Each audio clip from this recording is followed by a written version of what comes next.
Hello and welcome back to episode number 2. We're going to take a look at building the pads, and we're going to use the leads that we built in the previous episode to build this section up. So we're going to use the first one, so I'll just drag this down and copy it into the pad section, and I'm going to solo just this pad. It sounds nice as it is, but we want it as a solid sustained note, and what I mean by that is one long continuous note before the next bar of change. So I'm going to show you what I'm going to do in this one. We're not really changing anything, we're just going to get rid of all the duplicate notes and leave the first note of every section in. So for now, I'm actually going to delete these bottom notes. We're not going to use these just yet, because they are duplications of the original bass notes up here. And what we're going to do is just drag these across, and I'm going to quantize them so they're all the same length. And then all we have to do is extend them for the full bar, and we're going to get something like this.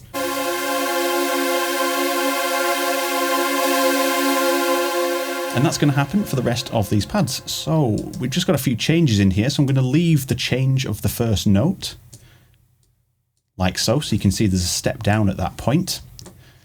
I'm going to delete these notes and just do the same for everything across the whole page.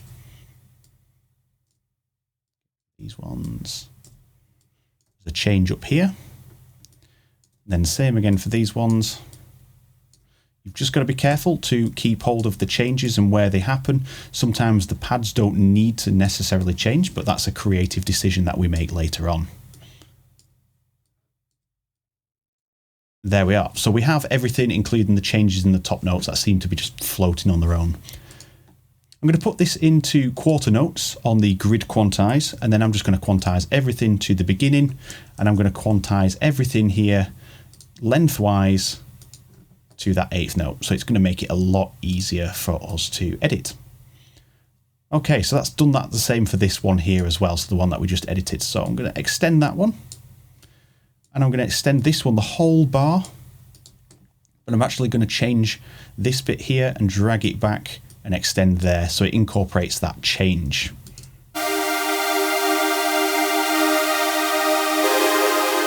You can see how that's working. That extends one full section again. This extends one full section. Top note all the way back. Incorporate the change. Same all the way across. Extend all the way across. This note drops. And then this last one is sustained all the way across, like so, with that top note changing like that. And just by magic, we have our pads installed.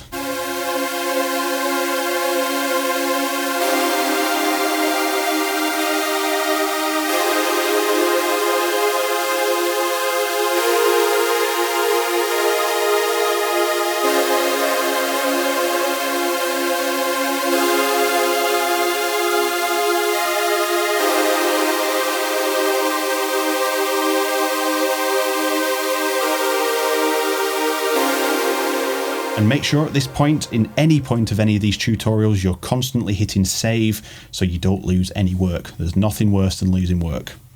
So there's just one little messy point in the middle here, and it is here because we've got these two notes repeating when they're already here. So I'm just going to delete the second ones and drag them all the way across. And then these two changes happen on top of those notes. So it just keeps the smooth, fluid motion of the pads rather than the notes suddenly starting again and sounding a little bit jarring. So we can now copy that down to this one, and I'm just going to make sure they're named right. So we've got the power saw on one and the ice trance on the second. And before we move forward, just make sure that you have things color coded, because this becomes a lot easier when you're coming down to the mixing stage, because you can find your channels on the mixer a lot quicker, as well as finding them in your project quicker.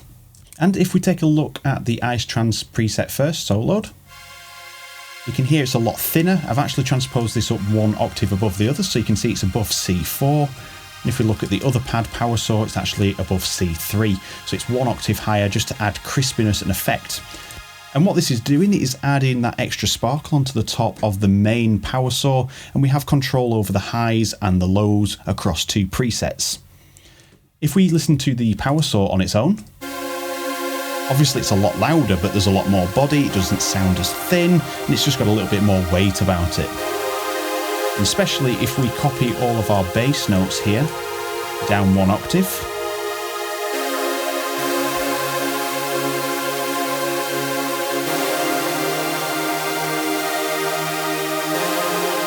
And then if we actually look at the mixer for the first time, we can see these 2 colours here are our pads.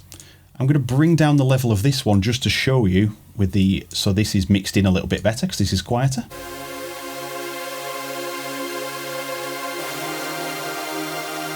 And if we take Ice Trance pad away, we don't get that extra top end, and we have control over how loud that is, and how much we hear it. And it just gives you better maneuverability when it comes to the mixing stage. And returning back to this main page, Powersaw has now got a second layer of bass, so it has one here and one here, and it is operating in the C2 as the lowest note to the C4 as the highest note. The Ice Trance pad is operating at the C4 as the lowest note and the C5 as the highest note, or the F5 up here. So you can see we're 1 octave above, and if we look at them together, you can see that second one in light grey is actually the octave higher, the other pad. So mixing them that way is going to give you a good starting point. You want to think about the crispiness and the body at the same time, and how do you want to control that. You could use 1 pad, and you could just go in and use some EQ and boost the high end and make it really crispy, but then you've got no control fine-tuning that. Whereas having a second channel with just dedication to brightness, you've got full control, you can take it out, you can change the sound out without changing the texture of the track, and just bring in a different sound that might match up better. So it just gives you more options during the mixing stage. And there we are, that is pads. So let's have a listen to all of this together. I'm going to open and close the filters all at the same time. It might sound out of balance at the moment, but we'll get a good idea of where we're heading.